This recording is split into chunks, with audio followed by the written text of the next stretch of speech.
찰나의 순간이 담긴 사고 영상 속 21%를 찾아 분석합니다. 한문철의 블랙박스. 한적한 시골길에서 달려오던 차와 부딪힌다면 어떨까요? 시골길은 폭이 좁기 때문에 달려오는 차를 조심해야 합니다.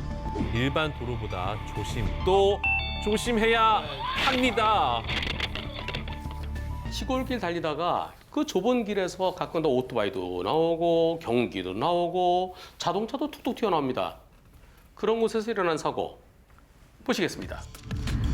출근길에 일어난 사고입니다. 2차로에서 정상 주행하고 있던 제보자 앞에 한 차량이 튀어나옵니다. 이게 무슨 일일까요? 차량 수리비는 약 800만 원 이상이 나왔고요. 제보자는 다행히 크게 다치지는 않았다고 합니다. 이렇게 확 왼쪽에서 튀어나온 거니까 멈출 겨를도 없이 충돌이 솔직히 일어났었죠. 예상하지 못했던 사고. 트럭은 도대체 왜 튀어나온 걸까요? 충분히 그 상대방 운전 측은 건너갈 수 있을 거라고 생각을 해서 제보자 차 오는 걸 봤지만은 멀리 있어서 먼저 지나갈 수 있을 거다 그렇게 생각했다는 거죠. 제보자는 상대 차를 언제 발견했습니까? 제 반대편에 있던 하얀색 승용차가 지나가자마자 확인을 했습니다. 피할 수 없는 거리여가지고 충돌이 일어나게 됐습니다. 제보자 말대로 이때 이 차량 지나치면서 이때 보였을 것 같은데 발견하자마자 바로 브레이크 잡는다 하더라도 도저히 못 피합니다. 왜냐하면 뭐가 들어온다. 눈으로 봤죠? 브레이크 잡아야 되겠다. 머리로 가서 머리에서 브레이크 밟아라고 명령을 내리면 꾹 그 다음에 브레이크 잡히는데요. 1초. 빠른 사람은 0.7초인데요. 그러면 이 상황에서 또 사고 날 때까지 1초 걸릴 것 같은데요. 딱 1초 좀 더 걸리죠. 도저히 못 피하죠. 이번 사고의 과실비율은 몇 대 몇으로 얘기되고 있습니까? 저희 보험사랑 상대방 측 보험사도 똑같이 8대 2를 주장을 했는데 제 과실이 2라고 얘기했었고 저는 솔직히 8대 2도 많이 억울하죠. 양쪽 보험사 80대 20이라고요? 80대 20으로 얘기다가 결론은 어떻게 났나요? 분심위를 가게 되는데 분심위에서 6대 4의 비율이 나온 거예요. 8대 2도 저도 많이 억울한데 6대 4는 더 많이 억울해진 상황이었고. 거의 반반이죠, 그럼. 아이고, 혹 때려다가 혹을 더 붙였네요. 60대 40이라는 것은 도로 넓이가 같은 곳.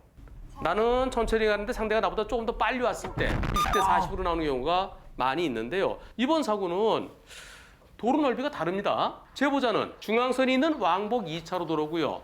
상대는 중앙선이 없는 일종의 새길이죠. 따라서 60대 40이라는 결정은 현시가 동떨어진 것으로 보여지고요. 백동이 되려면 제보자에게 꼬투리 잡힐 게 하나도 없어야 되는데요. 이번 사고는 꼬투리가 잡힐 것 같습니다. 그게 뭘까요? 신호등 없는 교차로에서는 천천히 가야 됩니다. 이곳은 미니 교차로예요. 중앙선이 끊어져 있고 정선이 있는 곳, 그런 곳이 교차로입니다. 바로 여기죠. 잠깐 서행했더라면 하는 그런 아쉬움이 남습니다.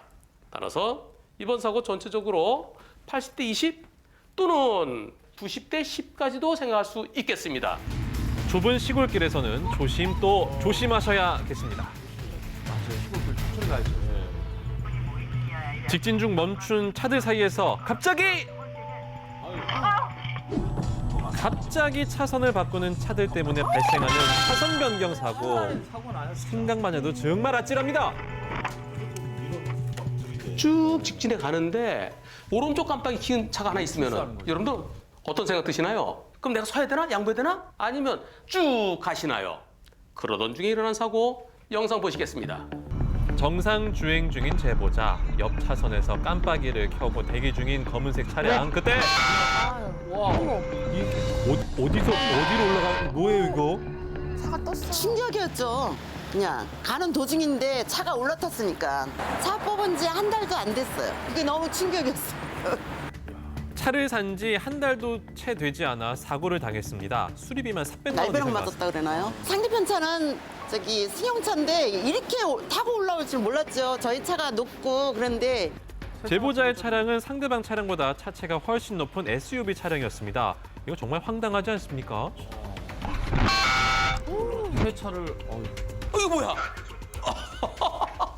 진짜 저게 뭐야? 깜빡이 켜긴 켰지만은 저 차가 이때 소리 나는데요. 제보자는 그 차가 들어오는 것도 모르고 사고 났을 때 느꼈을 것 같습니다. 네, 그렇죠. 충격으로 인해 가지고 아 사고구나 그렇게 생각을 했죠. 제보자는 상대차 들어오는 순간은 못 봤다 하더라도 상대차가 들어올 가능성 생각하지 못했나요? 오른쪽 깜빡이를 켜고 있었는데요. 오른쪽 깜빡이 켜고 있었지만 제가 트럭을 바로 따라가는 길이었기 때문에 차가 끼어들 거라고는 생각을 못했습니다. 그렇습니다. 그러네. 앞에 트럭이 가죠? 트럭과의 간격이 얼마나 될까요? 여기에 자동차 한 대 겨우 들어갈 만하죠. 트럭도 가고 있죠? 그 뒤에 제보자 차가 바로 따라가고 있죠?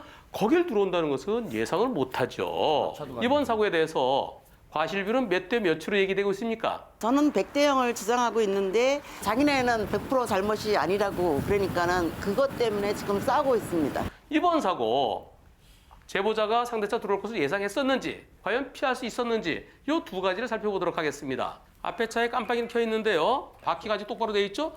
요때 바퀴가 움직이는데 저거 보일까요?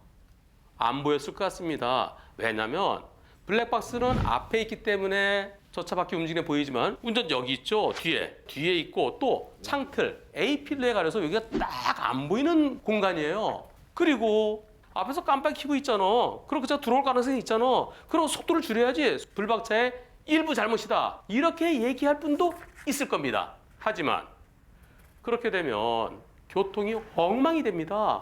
달리다가 차 한 대 깜빡이 진짜 있어 거기서 브레이크 잡아야 되나요? 그 차한테 들어오지 마세요. 빵빵빵빵 해줘야 되나요? 뒤를 보고 차 없을 때 충분히 여유 있을 때 들어와야죠. 이런 경우에 대해서까지 방어 운전의 의무가 있다고 한다면 우리나라의 교통 문화는 영원히 후진국 수준일 겁니다. 따라서 이번 사고는 100대 0이어야 옳겠습니다. 여러분의 사연으로 만들어지는 블랙박스 많은 제보 바랍니다.